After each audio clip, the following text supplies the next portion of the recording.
I was just shopping for some red cabbage at the local grocery store before I came over here to the P, and I took the moment to have a listen to the current confirmation hearing for the potential Secretary of Defense that we have coming in. Now, I won't get into this person's credentials, but as a Donald Trump nominee, you can probably assume the qualifications of such a person. He struck me as a individual who was well prepared to say what he thought needed to be heard.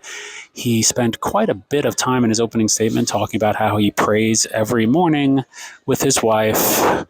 Okay, and Jesus being his Lord and Savior. Okay, I guess that's the way it is for some people. He mentioned his 7 children and tried to rattle off their names and could not. He forgot one of them, but that's all right. They had some very complex, very long names that I think one of them was named Henderson. But even if it was not Henderson, you kind of get where I'm going with this.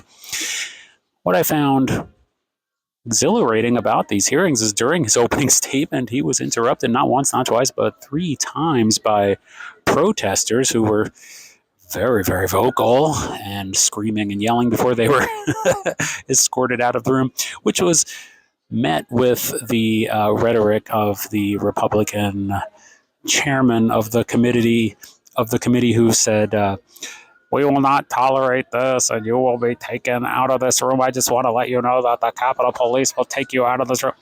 Yeah, no shit, Sherlock. That's how it works. So the protesters know that's how it works, and it is very interesting to hear a Republican congressman talking about how the Capitol Police will do that when they weren't protecting no Capitol Police on January 6th. I'll tell you that much. They were running away while the Capitol Police were protecting them.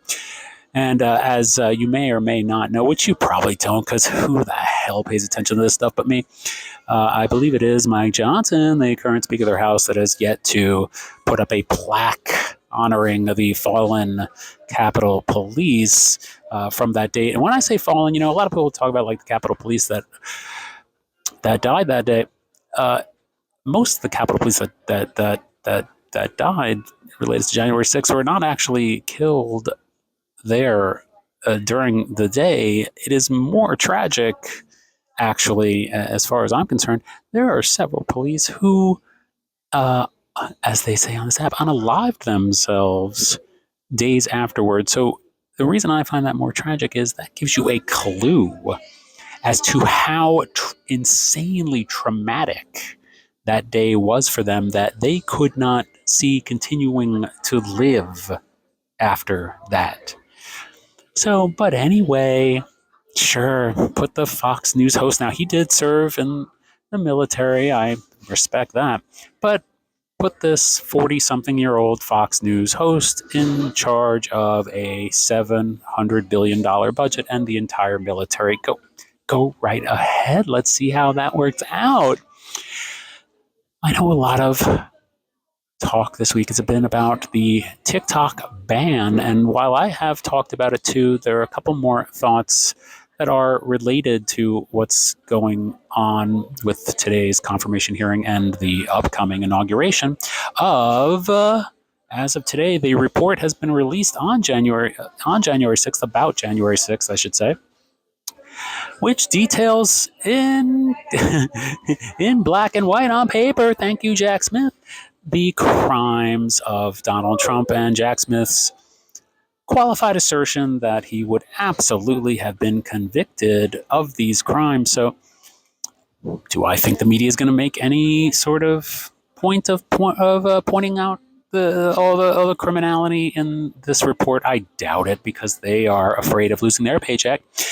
And do I think there will be any consequences? No, the consequences are all of these crimes were committed, and on top of that, Donald Trump is now a convicted felon in the state of New York, tried, convicted by a jury of his peers, and sentenced. He is now, in, I believe, less than a week, going to be inaugurated as the 47th president of the United States, as someone who has a report out about him and all the crimes he committed on January 6th and leading up to rig the election and to convince his supporters that it was stolen when it was not, and also putting his hand on the Bible and raising his hand to be sworn in as president as a convicted felon.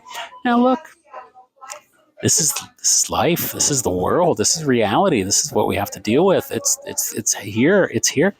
But isn't this a bizarre world that we are living in, a bizarre universe? And aren't we, as members of society, alive on planet Earth at this time and perceiving reality and perceiving existence? Aren't we in a most bizarre timeline? Now, how this relates to TikTok is that's where a lot of us are getting our news at this point, because we actually trust other creators more than we trust these billionaires and the people on the news who are just getting paid and paid and paid and paid and taking big vacations wherever they want to go. And as soon as Donald Trump's elected, flying down to Mar-a-Lago to get back in favor with him. So not only do they do they not lose their paycheck, but they're not prosecuted. Now that TikTok's potentially being taken away, and frankly, I'm pretty pissed off at both Donald Trump and Joe Biden on this one, because both of them signed orders at one point, orders at one point to get rid of TikTok, even though now, Donald Trump's capitulating, and I don't know what, Joe Biden's probably just packing his bags, making sure there's no classified documents in there. A lot of creators, big creators, have been wondering, where do we go? What do we do? Now, that is a legitimate thing, because a lot of these creators make their living on here, and they have an audience on here, and built a lot of their life around TikTok. So I'm surprised they're not freaking out more. But some of these creators who have millions of followers have obviously been contemplating the idea of, where do we go? What do we do? And there's this app called RedNote that has seemed to emerge as the one to go to. And the irony of all this is that RedNote is a Chinese app. Unlike TikTok, which is owned by ByteDance, which is in China, with this false argument that somehow it's exclusive to ByteDance, that they're getting the U.S. citizens' data. Every app on the planet, every single app or whatever from the dawn of the internet has every bit of information, so don't you worry about that. They targeted ByteDance because Mark Zuckerberg lobbied Congress because he's worried about his competition. Another billionaire, just don't have enough. I got a bunch of billions, but I need more billions, because now Elon's going to be a trillionaire, and now what do? Now what I do? I grew my hair, it's curly, and I took MMA or whatever. I learned how to fight, and that's not enough. I still look down in my pants, and I don't like what I see. So that's Mark Zuckerberg. So it seems like the consensus is to go over to this RedNote app, which is actually Chinese based. It's so Chinese based that all the everything on there is in Chinese.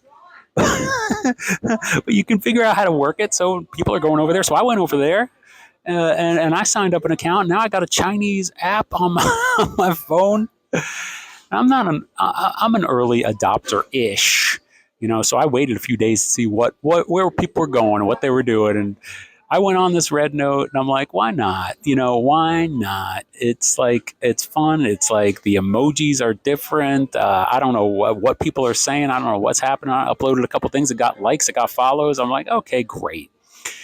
So I think this is a bit of a backfire so far, but if you're going to take TikTok away, and instead of us getting to have TikTok, we get to have a Secretary of Defense who is accused of all sorts of horrible things and is clearly unqualified for the job, I guess that is our opportunity to accept and deal with and organize ourselves around a reality that none of us could have predicted. And I truly believe that I'm going to be stronger for it, and I believe that you are going to be stronger for it too.